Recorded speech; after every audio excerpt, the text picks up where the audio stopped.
Hello everybody, it's Wyron here with another bit of Total War, Warhammer 2, Quick Magic gameplay. This time around we are on the map MP Blue Ridge River for a bit of Empire against Tomb King gameplay. So, in this composition, knowing that I was going to be going up against the Tomb Kings, I really wanted to give a try out to Empire Artillery against the Tomb Kings Ushabti Great Bows.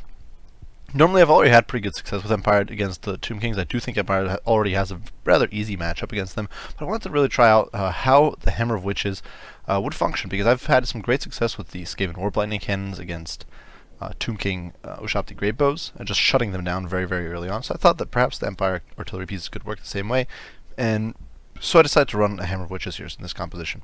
So for my lord, I did bring Carl on a horse. There's really not much reason to bring a fancy schmancy Carl. You don't need him on Deathclaw. The only thing Deathclaw really gives him is mass and splash, and a little bit of mobility, but it's really unnecessary, especially for the cost.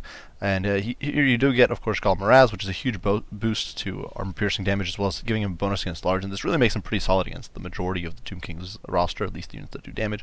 He also does have the Reichland Runefang, which is like a mini Wah plus leadership buff that is really, really potent. It can definitely make your units just hit much more consistently, do a lot more damage. It's definitely very, very solid. He also does, of course, have the usual standard ground, and he's just pretty mobile, has immunity to psychology, this great charge bonus, great weapon strength, just a very solid all-around lord. His only real deficiency is the fact that he has no replenishment. Now, otherwise, I did bring a Witch Hunter on foot here with Accusation, of course. The Witch Hunter can tear bloody swaths through infantry forces, he can pick off at single models, just does decent damage overall, and he can also kite, and of course Accusation's a pretty potent spell, or ability. It can definitely do quite a bit of work in a relatively short amount of time. It's basically a Spirit Leech with no limitations of any sort outside of cooldown. I also did bring a Light Wizard with Net of Mintok, False Protection, Exorcism, of course, to debuff enemy leadership, since the Tomb Kings are undead, and then a Power Stone, of course, to get extra with magic. My front line, as you can see, is very small and very thin. 3 units of Greatswords, so there's nothing to brag about. But against the Tomb Kings, it's rather adequate, just because Tomb Kings infantry is so bad. Greatswords can go toe-to-toe, and I do believe defeat everything the Tomb Kings can put up against them, with the possible exception of the Regiment of Renown Tomb Guard, which I do believe my opponent actually did bring. He did bring the Cobra Guard here, and I think they might actually be capable of beating Greatswords in 1-to-1. Perhaps, I'm not entirely sure. Now, behind that, I do have a unit of Outriders with grenade launchers on one end to beat up on clumps of infantry, as well as a unit of Silver Bullets just to do additional damage to heavy armor, and then, of course, throughout the Fights, as well as normal Demi-Griff Knights with Halberds to deal with enemy large units. You can see I'm already teeing off on the enemy Ushabti with my cannon that will shortly change fire to my opponent's Necropolis Knights with Halberds. As you can see, my opponent's gone rather cheap in his front line, with being a bunch of skeleton warriors. You can see already a few of the Necropolis Knights getting knocked down by a cannon, definitely doing pretty good there.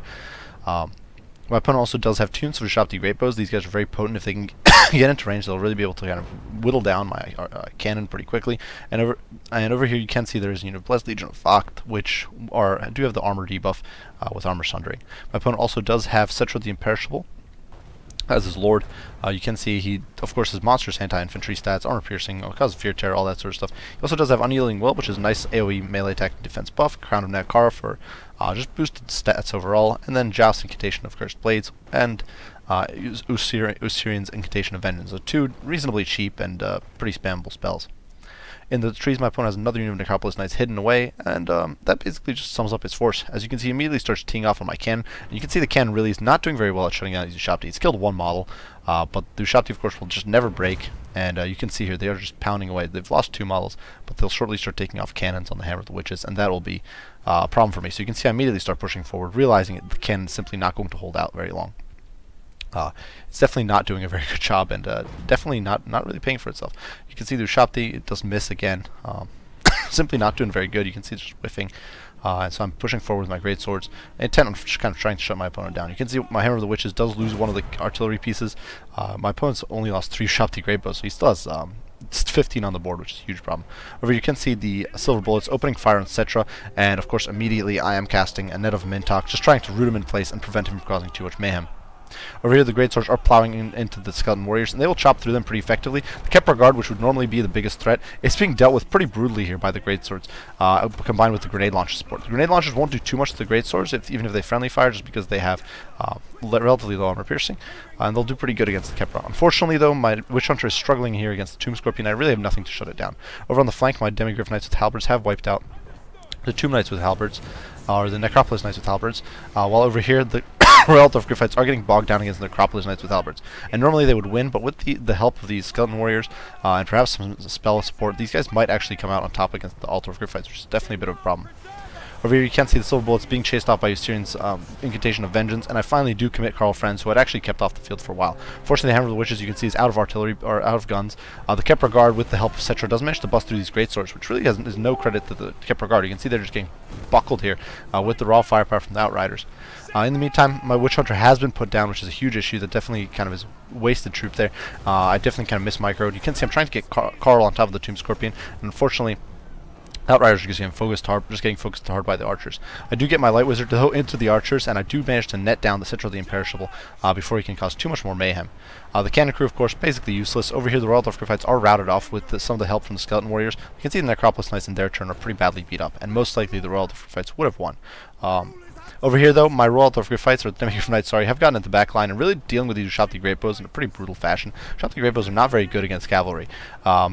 They do have armor piercing, of course, which means that if they hit, they do okay, but they will just rarely hit against a unit like Demigryph Knights with halberds. And you can see they're just getting picked apart here, losing model after model, crumbling, being massacred. And so this is really kind of a big advantage for me, because otherwise my Outriders here would be absolutely helpless.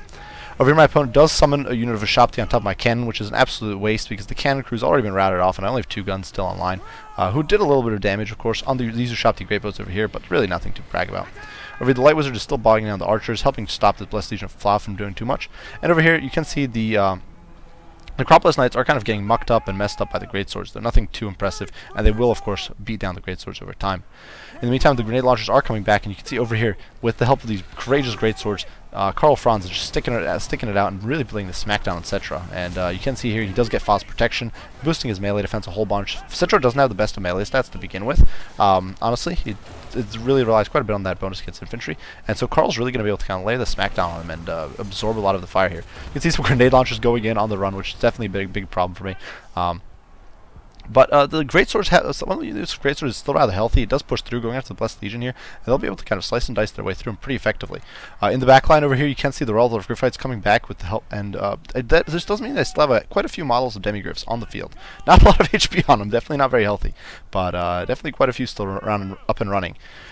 Over here, the Greatswords are still mucking up and messing up this Blessed Legion. You can see they're just tanking as best they can, though of course they're struggling against the Necropolis Knights. Over here, the Ushapti do catch up to the Outriders with Grenade Launchers and drag them into the muck, but over here, the courageous Greatswords are beating down this Tomb Scorpion, which has been netted, and Cetra is just getting slaughtered by Carl, who's just laying the smackdown on him here, despite his healing. And of course, he's crumbling, and Carl hits like a truck, and he's going to put him down into the dirt pretty quickly. So at this point, my opponent definitely has me pretty outnumbered, but you can see the balance of power is slowly itching into my territory because I do have the Greatsword still up and running. I do still have my 2 Demigryphs who managed to gang up on and slaughter the Necropolis Knights here in the pits. And once they're gone, really, there's nothing much to contest the Greatswords. Carl can, of course, goon down a Tomb Scorpion pretty effectively, and my opponent, unfortunately, allowed his Ushapti to wander off, chasing after those units. Carl, you can see, is still rather healthy. He's immune to psychology, and he's just beating down this Tomb Scorpion here. The Tomb Scorpion doesn't have the best of melee defense. Carl's really just being an absolute beast here. Over on this flank, you can see the Demigryph Knights do get routed. The Royal Knights do get routed off, but in turn, the Demigryph Knights with halberds do manage to finish off those Necropolis Knights, and with that, my opponent's army does finally suffer army losses en route. And that is really going to be game, as you can see over here. The Ushapti are just falling apart, and that's just a game. I should say there. So, definitely a rather tight and close game, and in many ways, it was simply my fault. Had I had an extra unit or 2 of handguns, they would have done a much better job for me than the single unit of the Hammer of the Witches. An extra unit of Greatswords would have done me a great job in the front line. There's much better investments I could have made with 1,200 gold. In fact, had I downgraded my Royal Elf Griffites to normal Griffites and dropped the Hammer of the Witches, I could have actually afforded 3 units of Griffites with halberds, which would have been much more decisive in this sort of matchup. Otherwise, I don't think this list was bad. The Witch Hunter flopped largely because I allowed him to get killed by the Tomb Scorpion and didn't throw Carl into the fray fast enough. I should have really pushed Carl in after the Tomb Scorpion. He could have easily manhandled it, but instead I allowed the Witch Hunter to just get killed off like that. For the rest of my army, Greatswords did some champion work. Obviously, some of them did get kind of slaughtered in the pits, first getting routed off by Cetra, plowing through them, though they were doing pretty well against the Kepra Guard with the help of the Grenade Launchers, and then later being brought down by the Necropolis Knights. The other two units of greatswords, of course, monstrous work. You can see the grenade launcher doing really well. And I really think this is one of those units that's kind of underappreciated, but they can do quite a bit of work against clumped up infantry, even against well-armored infantry, but especially lightly armored, crappy infantry like what Tomb Kings bring. They can really kind of sweep them up very quickly. Otherwise, the Demigryph Knights did okay. The one unit, the normal Demigryph Knights, actually did some champion work against the two units of Shopti, as well as the slightly beat up unit of Necropolis Knights. Definitely great investment, or great results there. Unfortunately, I allowed the other unit to kind of get pincered between Necropolis Knights with halberds, as well as the unit of Skeleton Warriors, and that probably distracted quite a few of them, prevented them from getting their hits in, and that, of course, would have let the Necropolis Knights manhandle them a bit, and that was definitely a bit of an issue for me. But otherwise, the two units of Demigryphs definitely did pretty good work for what they were intended to. Carl did great work against the Lord.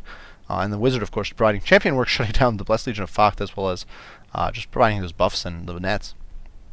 For my opponent's army, I don't think it's particularly bad. I think it's a pretty solid composition. I do think that had he been dealing with a more conventional list for me, when I brought more handguns, it could have been a bit more of an issue, because I could have just pushed up the handguns on him and not even bothered really contesting his backline with trying to get cavalry into his backline. Because with handguns, the thing is that Shopti Greatbows are not bad, but they don't do that much damage. They only have 255 range, and if you just decide to push up, and if you can get your handguns into range, you can really kind of lay the smack down on them.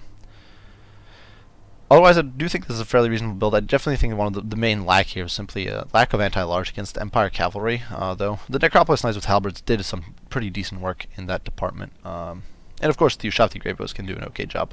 But otherwise, of course, I do think this was reasonable.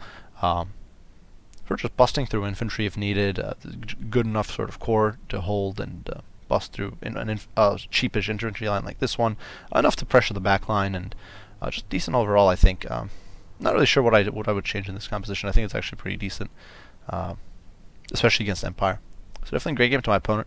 Perhaps some of the spells I would change up, because definitely a little bit of physical resistance for some of my opponent's units could have been huge. For example, if your Demigryph Knights are fighting with Necropolis Knights and you pop 44% with, I forget what the spell is called, but 44% physical resist on Necropolis Knights, especially with the healing that procs when you cast spells as a Tomb Kings, that could be absolutely monstrous and really make those Necropolis Knights stand out in a brawl against Demigryphs. So that was one of the things I definitely think my opponent could have gotten a little bit of value out of, but otherwise definitely solid build. Great game to Derek here, and yeah, hope to see him again on the ladder. I do hope you guys enjoyed the video. If you did, be sure to leave a like and subscribe down below. If you have any comments, criticism, anything like that, be sure to post it down and I'll respond as soon as I can. As usual, I do appreciate you all for watching, and I will see you all in the next one. Bye for now.